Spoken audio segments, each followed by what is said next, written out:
एक समय की बात है। जंगल में एक हिरण अपने बच्चों के साथ रहा करती थी। एक दिन हिरण के बच्चों ने अपनी माँ से कहा कि माँ, हमें भूख लगी है। तो फिर उसकी माँ बोलती है, ठीक है बच्चों, तुम यहीं रहो, मैं तुम्हारे लिए अभी भोजन लाती हूँ। फिर वह अपने बच्चों के लिए भोजन लाने के लिए चली जाती है। फिर वह एक जंगल से दूर तालाब के पास जाकर घास खाने के बाद अपने बच्चों के लिए घास लेकर अपने घर की ओर लौट जाती है। फिर वह हिरण अपने बच्चों को घास खाने को दे देती है और फिर दूसरे दिन सुबह वह हिरणी घास के तालाश में चली जाती है। उसी जंगल में एक गाय बाघ के गुफा के पास जाकर घास खाने लगती है। तभी वहां पर वह बाघ वहां पर आ जाता है और वह गाय पर हमला करने लगता है। तभी वह गाय वहां से भाग जाती है और दूसरे जगह जाकर घास खाने लगती है। तभी वह हिरणी गाय के पास जाकर कहती है कि गाय बहन, यहाँ कहीं आस-पास में स्वादिष्ट घास है, क्या मूछें? बहुत ही भूख लगी है। तो वह गाय कहती है, हाँ बहन, बाघ के गुफा के पास स्वादिष्ट घास हैं, लेकिन वह बाघ बहुत ही दुष्ट है। जब मैं वहां घास खाने के लिए गई तो उसने मुझ पर हमला किया, लेकिन मैं वहां से भाग गई। तुम वहां संभाल के जाना। तो वह हिरनी कहती है, ठीक है बहन, तुम्हारा बहुत बहुत धन्यवाद। फिर वह हिरनी बाघ के गुफा के पास चली जाती है।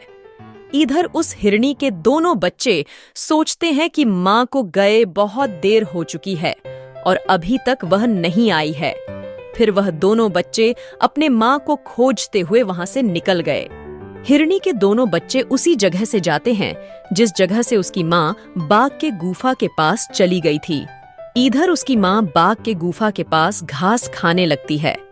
उतने में वह बाघ वहां पर आ जाता है और वह कहता है, आज तो मजा आएगा, बहुत दिनों बाद हिरण का मांस खाने को मिलेगा।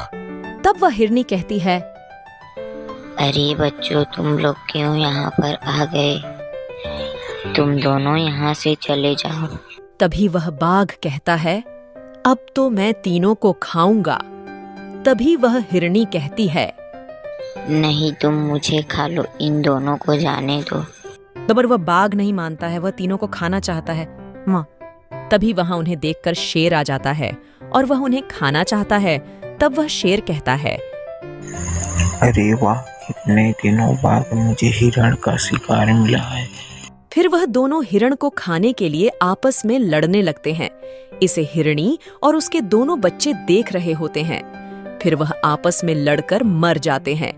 इसके बाद हिरणी और उसके दोनों बच्चे अपने घर की ओर चले जाते हैं।